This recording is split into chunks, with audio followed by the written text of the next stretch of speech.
Sir अभी हम जो आपसे बात करने जा रहे हैं वो ये करने जा रहे थे कि उस समय सर आप कहाँ थे, थोड़ा अपना अनुभव दीजिए। हम यहीं थे, लखनऊ में ही थे और जी अयोध्या भी गए थे। जी देखिए क्या है ना कि मैं आपको फिर से दोहरा दूँ जी कि हैदर अब्बास रजा ने अगर सही समय से फैसला दे दिया होता जी जी और हाई कोर्ट ने उसको डिलीवर कर दिया होता तो शायद ये स्थितियाँ ना होती जी जी और देश का और समाज का इतना हिंदू मुसलमान नहीं होता। जी जी हैदर अब्बास रजा ने फैसला दिया जब विवादित ढांचा गिर गया तब। जी और जी फैसला क्या दिया उसने? आदर्श, मूल्य, गंगा जमनी तहजीब, ये सब बेवकूफ़ी की बातें जो उनका कोई फैसले से मतलब नहीं था। ज़मीन का मुकदमा था, अधिग्रहण हो न हो, कार सेवा हो न हो, उस पर तो कोई बात ही नहीं की उन्होंने, आज तक नहीं की। लेकिन वो चूंकि अपने को बहुत बड़ा सेकुलर समझते थे और अपने को वो देख रहे थे दो जजेस क्या फैसला था, तो जानते थे उनकी फैसले की कोई अहमियत नहीं थी। जी जी लेकिन वो फैसला समय से दे दिए होते ना तो ये स्थितियाँ इतनी बिगड़ती स्थिति नहीं। भयावह नहीं होती।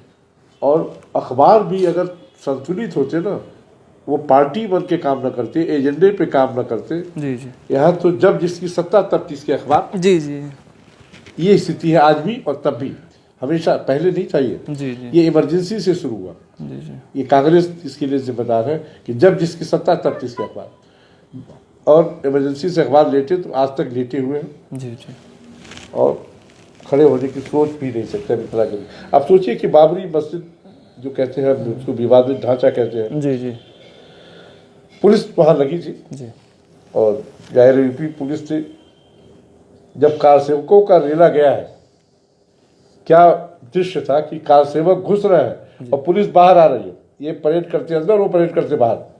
पुलिस ने जरा भी कार सेवकों को रोकने की कोशिश नहीं की और कार सेवक ही नहीं थे।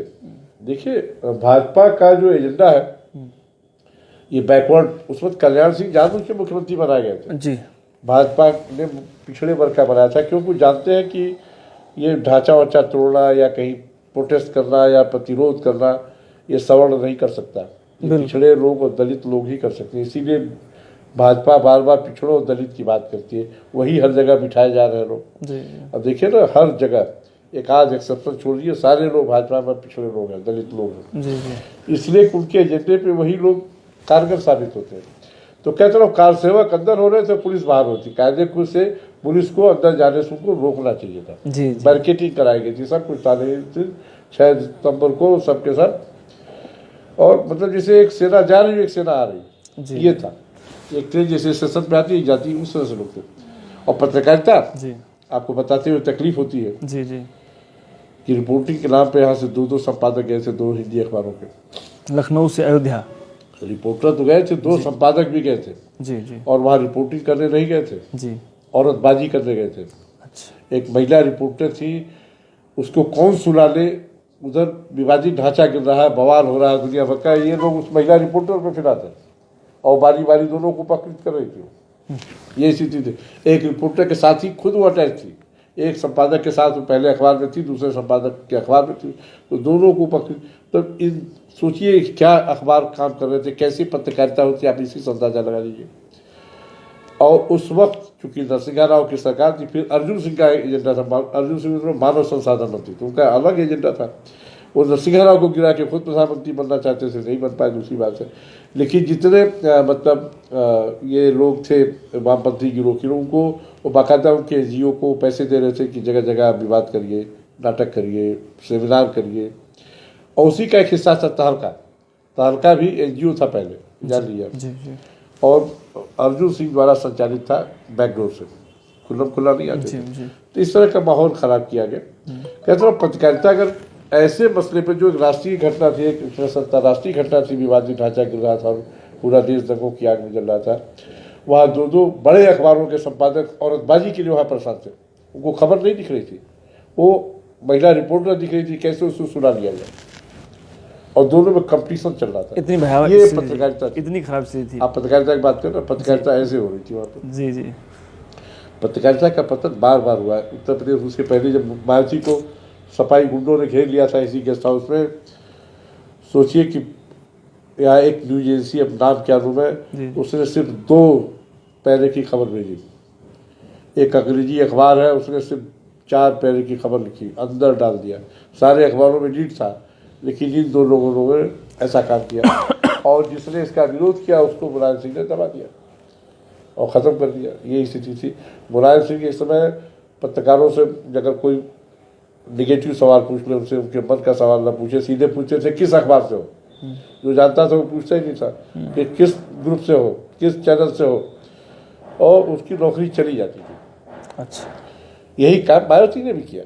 मायावती के खिलाफ जिस भी किसी ने लिखा, संपादकों की नौकरी चली गई है। एक अंग्रेजी अखबार संपादक से एक बार सिर्फ एक छोटा सा उन्होंने कमेंट लिखा था, कोई खबर नहीं लिखी, उनके मतलब सरकार की नीतियों की निंदा की थी। शाम को उनका इस्तीफा हो गया था, सुबह अखबार छप गया, शाम को उनका इस्तीफा हो गया था जी। और बड़ा ग्रुप था वो, मतलब कोई छोटा मोटा मतलब ये बहुत दिनों से हो रहा है, जो आज का जो समय, जैसे आज भी लोग कह रहे हैं। नहीं हो रहा है, इन्हीं दिनों से हो रहा है। अच्छा, इन्हीं दिनों से नहीं, जैसे आज इमरजेंसी से चीजें शुरू। जी जी, इमरजेंसी के पहले चीजें नहीं थी। जैसे सर लोग आज आरोप लगाते हैं कि बीजेपी ने सारे अखबारों को खरीद लिया है, सारे चैनलों को खरीद लिया है। तो आपसे कहा ना, जब जिसकी सत्ता तब किसके अखबार। अच्छा, किसी बीजेपी ने नहीं खरीदा, किसी कांग्रेस ने नहीं खरीदा। जी जी, सत्ता आपके पास है तो अखबार आपके पास है, मीडिया आपका है। जी, आज आपकी सत्ता हो जाएगी, आपकी मीडिया हो जाएगी। ये हमेशा से इमरजेंसी से रहा।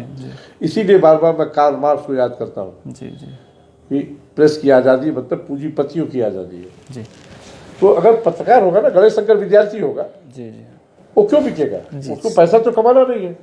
अगर मदन मोहन मालवीय होगा, क्यों बिकेगा? सही बात है, नहीं बिकेगा। वो पैसा कमाने के लिए तो पत्रकारिता कर नहीं रहा ना। पराड़कर क्यों बिकेगा? वो तो पैसा कमाने के लिए, उसका कोई स्वार्थ ही नहीं है पैसे का। वो तो खबर के लिए जी रहा, मर रहा ना। हमारे जैसे लोग भी खबर के लिए ही जीते मरते हैं, सच कहने के लिए जीते मरते हैं। हमें कोई दबा के देख ले, हम तो नहीं डरते। ये हमारी व्यवस्था यह है कि हम ऐसे संस्थानों में काम करते हैं, वो दबे रहते हैं। जी, पहले देखिए स्थिति क्या थी। मैं लखनऊ के अखबारों की बात करूँ, जी, पहले चीफ मिनिस्टर हो, मिनिस्टर हो, अफसर हो, रिपोर्टर जाता था। जी, संवाददाता रिपोर्टर से ही सारी चीज़ें करता था। बहुत वक्त एडिटर तक गया, लेकिन पहले लोग रिपोर्टरों को ही अगर समझाना है, अपने पक्ष में करना, तो रिपोर्टरों को समझाते थे। किसी भी अखबार का हो, हाँ, छोटा हो बड़ा, उसे वो जानते थे इसी को खबर लिखनी, यही करेगा। जी जी, बाद में लोग एडिटर तक पहुंचने लगे, सीधे मालिक एडिटर। जी, और बाद में मालिक, तो फिर एडिटर भी। अब एडिटर भी कुत्ते लोग ही रखे जाते हैं, भी बता दो आपको। जी जी, पत्रकार अब एडिटर नहीं बनाया जाता। सारे संपादक नाम की संस्था समाप्त हो चुकी है सारे अखबारों से, सारे चैनलों से संपादक नाम की संस्था। आप देखिए ना, अखबारों में कितनी गलतियां छपती हैं। अखबार में कोई पढ़ने लायक खबर छपती भी है क्या? अब कुत्ते लोग संपादक बनाए जाते हैं, जो पीआर करते हैं, पब्लिक रिलेशन पीआर, मतलब जो जनसंपर्क करे, दलाली करे। वो सबसे, जो जितना बड़ा दलाल उतना बड़ा पत्रकार। आज की तारीख में स्थिति यही है। जी जी, अगर आप दलाली नहीं कर सकते, सिर्फ लिखना पढ़ना जानते हैं, तो आप पत्रकार नहीं। आपको कोई जानता ही नहीं लिखने पढ़ने में। जो आप 50 तो काम किसी कराइए ना, वो जानेगा आप पत्रकार हैं। आप दलाली करिए, कमाइए पैसा। अब देखिए अभी मध्य प्रदेश में जो रैकेट आया है, हनी ट्रैप जो आया है, उसमें क्या हुआ? तमाम महिला एंकर पकड़ी गई है जी, चैनलों की, तमाम पत्रकार पकड़े गए हैं और सब के सब गिरफ्त में है।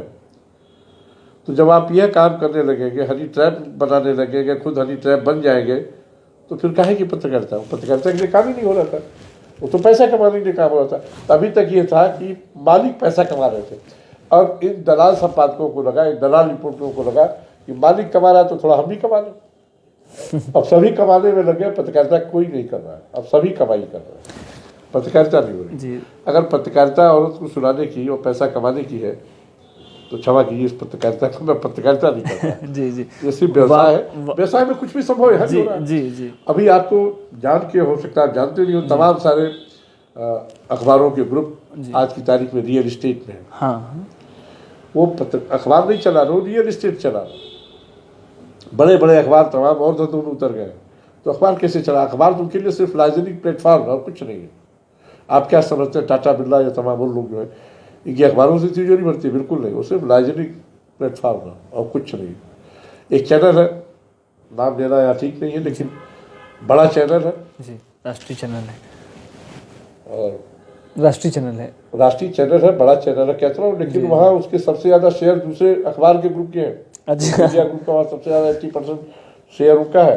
अंबानी के शेयर हर जगह है। अंबानी दाएं बाएं से, फर्जी कंपनियों से, तमाम कोई अखबार नहीं, कोई चैनल जहाँ का पैसा न लगाओ।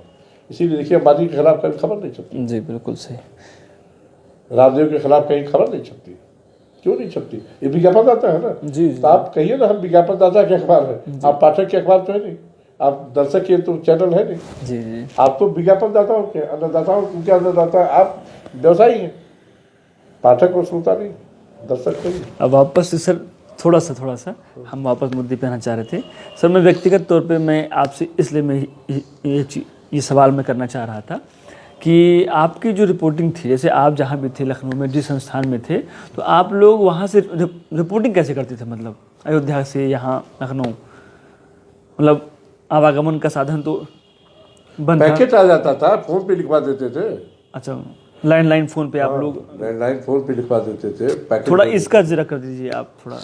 हाँ फैक्स आ गया था उन दिनों, जी। वहाँ से तो फैक्स से सब आता था। अच्छा, फैक्स अयोध्या से यहाँ आपके आप ऑफिस। फैक्स ले लीजिए, जी। और उन दिनों फैक्स शुरू हो गया था। अच्छा अच्छा। टेलीफोन पे भी मान ली फैक्स पढ़ने नहीं आया, कुछ और हो गया तो टेलीफोन से बातचीत हो जाती, लैंडलाइन पे बैठना होता था। जी जी। और फैक्स भेजने के बाद पूछ लिया जाता था आपको ठीक से मिल गया नहीं मिल गया, देख लिए कहीं गड़बड़ी हो तो बताइए। जी जी। उस दिनों फैक्स ही मतलब तेज माध्यम था। टेलप्रिंटर था नहीं, टेलप्रिंटर सबके पास अयोध्या में नहीं था, जी जी। लेकिन फैक्स तो सबके पास था। जी जी। और तमाम पीसीओ से, तमाम होटल से सबके पास फैक्स था। लोग पैसे थोड़े ज़्यादा लेते थे। जी जी। अभी हाल तक जब से नेट, अब ना 4-5 सालों से चीज़ें तय हो रही हैं, जी। नेट से लोग खरीदने, लेकिन उससे पहले फैक्स ही था। उसके पहले टेलीग्राफ था। कभी सर आप लोगों को डर सा वहाँ पर महसूस हुआ कि यार अगर हमने गलत रिपोर्टिंग करी तो मार दी जाएंगे या कुछ? कभी नहीं, कभी जी। हमारे जैसे लोग तो कभी नहीं डरते, जी जी। और उस वक्त कोई नहीं डरता होता था। आज भी कोई डरता नहीं, डरते हैं लोग सिर्फ व्यवसाय से, रेवेन्यू से, पैसे से डरते जी हैं। जी। बाकी देखिए क्या है ना कि जो अपराधी भी होता है ना, जी जी। सच से डरता है, जानता है कि ये सच्चा आदमी है तो ये उससे किनारे रहेगा। सत्ता भी जानती है कि क्या करना है। अभी तमाम पत्रकारों के खिलाफ मामले आए, जेल हो गए, वो पत्रकार लोग नहीं, क्षमा कीजिए, वो दलाल लोग हैं। जी। तो दलाली के कारण गए। आप गाजियाबाद की बात कर रहे हैं? कहीं की बात नहीं कर, हर जगह जो जा रहा है ना, अच्छा अच्छा। वो दलाली लोग जा रहे हैं, उन्हीं के लिए कोई खड़ा, कानून तो है ना हमारे पास। जी जी। अगर आप गलत नहीं होंगे तो कानून आपको बचाएगा। अभी देखिए ना, श्याम बेनेगल के खिलाफ तमाम 29 लोगों के खिलाफ बिहार में FIR हुई थी, उनको कहीं जाना नहीं पड़ा, FIR अपने आप खत्म कर दी बिहार सरकार ने। अब किसी ने FIR लिखवाई तो लिखनी थी भाई, लिख दिया, खत्म हो गया, जांच में खत्म हो गई। नहीं, इन्होंने उसको इशू बना दिया कि FIR हो गए। सरकार ने थोड़ा FIR कराई थी, किसी वकील ने FIR कराई थी, और वकील ने FIR कराई, वो जांच में पाया गया कुछ सब गलत है, खत्म हो गया। जी जी।